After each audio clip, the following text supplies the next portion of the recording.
With due respect to everyone listening to this webinar, I will talk on the role of tea plant as an indicator of climate change events as well as a mitigator of so. Climate change is an well-known fact that is happening since the origin of Earth. It is inevitable, occurring worldwide and recently very accelerated due to demographic pressure. We cannot avoid it or we cannot even stop it. However, what we can do is to reduce its rate by our lifestyle maintenance and other mitigation strategies. So tea has two different aspects. It is commercially cultivated along the mountain slopes and valleys, and these perennial evergreen crops are estimated to assimilate atmospheric carbon dioxide at a rate of 1200 to 2500 kg per hectare per year.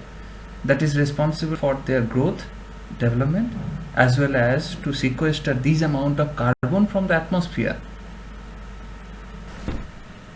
On the other hand, climatic perturbations affect their physiology too and biochemical metabolism. As far as tea quality is concerned, it is supposed to be modulated by so. Interestingly, it is observed that some of tea quality determining compounds are elevated with the increasing carbon dioxide and temperature. That is up to certain extent, obviously. So mainly three classes of characteristic compounds for tea, that are phenolics, amino acids and alkaloids, those are responsible for tea quality, are influenced by the environmental variation. In this scenario, our research question would be how the ecophysiology is linked to secondary metabolite accumulation in tea, and since diverse cultivars vary in the environmental mitigation differentially, so do they shape the tea quality determining biochemical metabolism as well? And for this we considered elite accessions of Indian tea grown at Darjeeling Hills, and this study aims to explore the natural variations in the ecophysiological traits and the corresponding multifaceted chemical responses given by the gene pool of these 22 tea cultivars. This was the study site where the accessions are maintained. The chart showing their contrasting characteristics. Sampling and measurement of the parameters of ecophysiological traits and biochemical measurements were conducted 3 times in a year, mostly in the 3 flush period.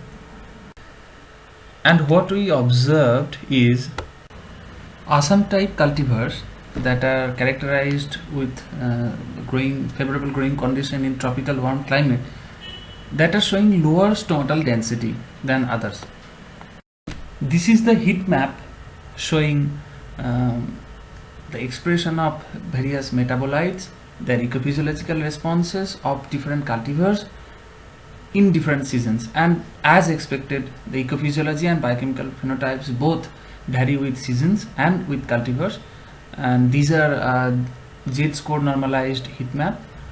We will not go into very much detail of this. What we have shown here is the interrelationship between the physiological, ecophysiological and biochemical traits, the accumulation of secondary metabolites, radical scavenging activity, and on the other hand the ecophysiological properties like photosynthesis, etc. And from results what we could infer is, with the increasing intercellular carbon dioxide concentration, total catechin accumulation increases, and among the total catechin only the catechin monomer and epicatechin are expressed mostly, but interestingly their gallylate members are not, that is epicatechin gallate ECG and epigallocatechin gallate is EGCG.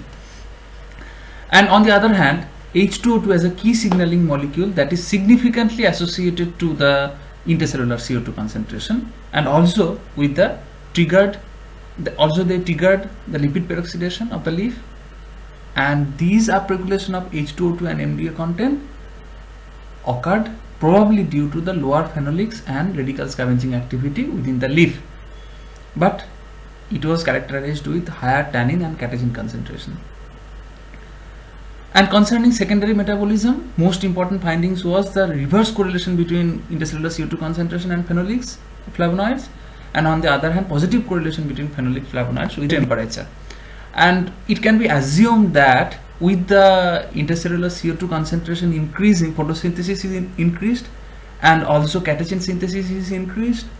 Later on, with the photosynthesis exercise, more reactive oxygen species is generated from the electron transport chain, and that causes lipid peroxidation, which in turn triggers the phenolics and flavonoid synthesis pathway in later part.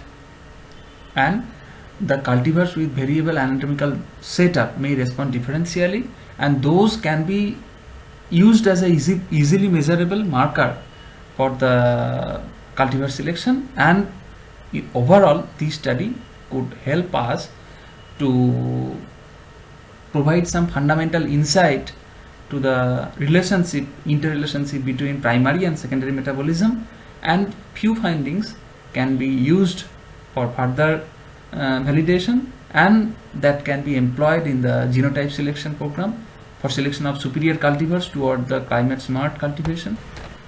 And finally, I will conclude my presentation with the statement appeared in a Nature article that says we might get better kind of varieties due to climate change. That might be a positive aspect of climate change.